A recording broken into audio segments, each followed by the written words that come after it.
My name is Paul James. I'm a male mental wellness advocate, and today we're going to try to describe indescribable loneliness. This is something I have personal experience with, and so I'm going to talk about that experience right now, and then I'm going to talk about what I did to overcome that experience. So let me try to make this short. Back when I was 25 years old, I got Lyme disease, and when I got Lyme disease, that was the first time in my life I came face to face with my own mortality. The thing is, Lyme disease is very unlikely to kill you. The number one reason most people die from Lyme disease is suicide because the depression is so intense, and that's something we're going to get into. However, Lyme disease itself is very unlikely to kill you, but what it can do is it can completely deteriorate your health. So much so to the point where many people end up in wheelchairs or unable to get out of bed. And there was a point when I was struggling with Lyme disease where I was taking all the proper treatment, I was taking the medication, all that good stuff, and my health wasn't improving. It was only getting worse. And so I didn't know where my life was headed. I did not know the direction my life was taking. It was one of the first things that was really heavy in my life that was completely outside of my control. And that's what scared me. It was giving me panic attacks. And I realized I hadn't accomplished everything I wanted to accomplish in this life, and I realized it was very likely I could end up extremely sick for the rest of my life, and that scared me. And that was what solidified my loneliness. That was, what kind of shot me into a very lonely and isolated place, namely because nobody around me was going through that experience. I didn't know anyone who had a chronic condition, and I didn't know anyone who had Lyme disease. So yeah, I just felt very alone, even though I wasn't technically alone. And I think this is part of the indescribable part of the title of this video, is I wasn't alone. I was in a relationship, I had a lot of strong friendships, and I had a very supportive family. So I wasn't technically alone. I was definitely surrounded by a lot of good people. The thing is, I just felt like they couldn't relate to what I was going through, at least not directly. They were there to support, don't get me wrong, but they couldn't relate to it, and they couldn't do much besides support, and it really felt like it was something that I had to figure out for myself. I had to figure out how to get my health back for myself. And the thing is, that is true. It was something that was completely my responsibility. It wasn't anyone else's responsibility, and it might have been a little selfish of me to think that someone would step into my life and fix this for me, maybe a little adolescent even. But I think I was very desperate at the time, and so of course I didn't know how to cure my health. This was the first time I had gone through anything so intense when it came to my health. So I had no idea what direction to take. And I think a lot of it was I was looking for direction, and I was looking for an answer for sure. But everyone I connected with at that time, they didn't have an answer, naturally so. The answer was within me, and it was something I had to discover for myself. At the time, I didn't know that, and I just felt very isolated in this lack of direction. Now, simultaneous to Lyme disease, I also got depression.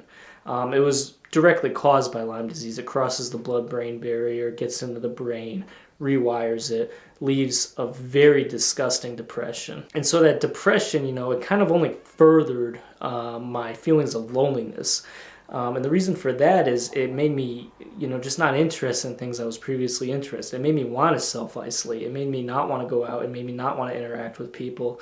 It made me just want to be alone and, ruminate with my thoughts. Now, of course, at the time, I knew this was all very unhealthy. I knew that what I was doing to myself was very unhealthy, and that I shouldn't be doing it to myself, and that I should be putting myself out there and, actively trying to get over it. But it was very difficult. I had to cross a huge barrier in order to get to that point where I could be doing those things. And that barrier, I think, is one of the biggest things people struggle with when it comes to overcoming depression. There's a hill you have to cross over, a mountain you have to cross over, and it takes motivation, it takes discipline, and these things aren't within you when you're struggling with depression. All you want to do is rot in bed, or eat junk food, or watch pornography, or do anything to get just a slight hint of dopamine within you to keep you going just another day. I mean, depression is just a very nasty illness. I've never in my life experienced such negative thought patterns and such self-hatred for myself other than when I was experiencing depression, and it's something I wouldn't wish upon my worst enemy. I mean, it is just a nasty, nasty condition. So when I was in that, when I was struggling with the Lyme and I was struggling with the depression simultaneously, I just felt completely isolated. I felt like nobody could relate to me. I felt like nobody understood what I was going through. And part of it with the depression is I think depression is extremely personal. You take things very personally. You look at very personal elements of yourself and they depress you, they upset you. You don't like them. You feel very low in your self-esteem. And that's one of the elements of this indescribable loneliness that is difficult to describe, especially to other people. Even when you do try to reach out, it's difficult to explain that to someone because they don't understand and they never will understand. And you know that deep within your heart, they're never going to understand. And it's difficult because no matter what you do moving forward, nobody will ever understand exactly what you're going through because it's so personal. But that was one of the first elements of overcoming it for me, was accepting that nobody was going to understand this. Nobody was going to be able to connect with me at that core of a level, and that I was alone in this journey. This was a very lonely journey. So what did I do to overcome it? Well, the first thing I had to do was address the depression. And in order to address the depression, I needed to understand it. I didn't initially understand that it was coming from Lyme disease because it kind of just appeared. Even after I had cured the Lyme disease, it was there and it was getting worse. And I didn't know what was going on. I had never experienced depression before. So once I understood that, Lyme had rewired my brain, I realized I had to rewire it back to the way I wanted it to be. And in order to do that, I practiced unconscious exploration. Now, this looks like meditation, Jungian therapy, things along those lines. The reason I was exploring the unconscious is because it struck me through reading a particular book that all our unconscious thoughts are directly influencing our conscious thoughts. So whatever we're thinking on the surface here, they're coming from a source within our unconscious. And if you want to change your conscious thoughts, if you want to change the way you think about the world, you need to change the unconscious. So therefore, it's important to go back there into your unconscious and explore what's going on, understand what's going on, and from there do the rewiring yourself. Now, as I went about that journey, as I went about unconscious exploration, which mind you, I still do to this day. I still practice unconscious exploration. It's something I'm very interested in. And anyways, when I went about that journey, when I was just starting off that journey, things slowly started to improve. It took time, naturally, but things were starting to barrel in the direction I wanted them to barrel. I was getting more positive thoughts. I was feeling better. The world was looking a little brighter. And I started taking care of my health in ways I should have been, throughout the entirety of my adulthood. But, you got to learn at some point. And as I started feeling better, I naturally wanted to, go out and socialize and do things with the people in my life, the people I care about. And with that, I started participating in things that my friends were doing. This looked like going to shows. This looked like casual hangouts, maybe going to the bar. This looked like traveling together. It looked like a lot of things. And I realized as I'm doing all those little things with my friends and my family, I realized that I was connecting with them on, maybe a micro level. At least it felt micro compared to what I had just been through, I didn't feel like I was connecting with them at the core of that deep loneliness void that I was feeling previously. And those little things, those little connections, they really do barrel. They barrel into something greater. I started to take a step back and see how we are all interconnected in this life. All our energy is interconnected, whether we like it or not. In major ways, things like falling in love, for example, that's a major connection.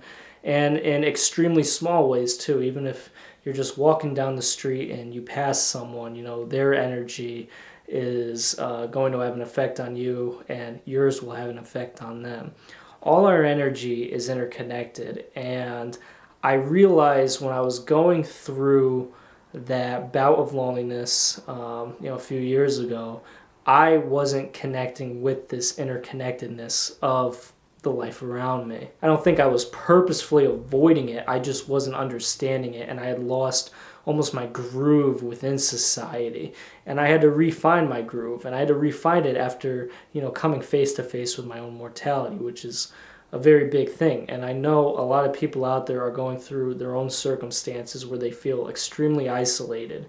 And I know while you're in those circumstances, it can feel very, very difficult to find your groove. But I promise it's out there. I promise you can reconnect with the world around you. I promise that it's possible. All it takes is overcoming that hump of whatever you're going through, and relearning how to connect with people, even if it's just something small, even if you just give a stranger a compliment, for example. That's something. You're connecting with someone, even if it's at a very micro level. You're still putting an energy out into the world and likely reciprocating some from that as well. And so it's not an easy thing. I'm not trying to sit here and say this is easy. It's something that you could do just like that. It took a lot of time for me, and a lot of energy especially, to get to the point that I'm at now, where I feel pretty comfortable with where I am. I don't feel as isolated. I don't feel as alone in my journey through this life. I feel as though I have a strong support system, and I'm very connected with the world around me. And if you're struggling with an indescribable loneliness, this is something I know you can grab. I know you could re-find your connection with this world, and that's what this platform is all about. That's what Battle Might's all about. So I invite you to subscribe to this YouTube channel. I invite you to give this a like if you feel the information here was helpful. And if you're interested in learning more about loneliness and kind of how it works on a scientific level, I have a blog on the website. I'll leave a link in the description below. But anyways, thank you for watching, and until the next one.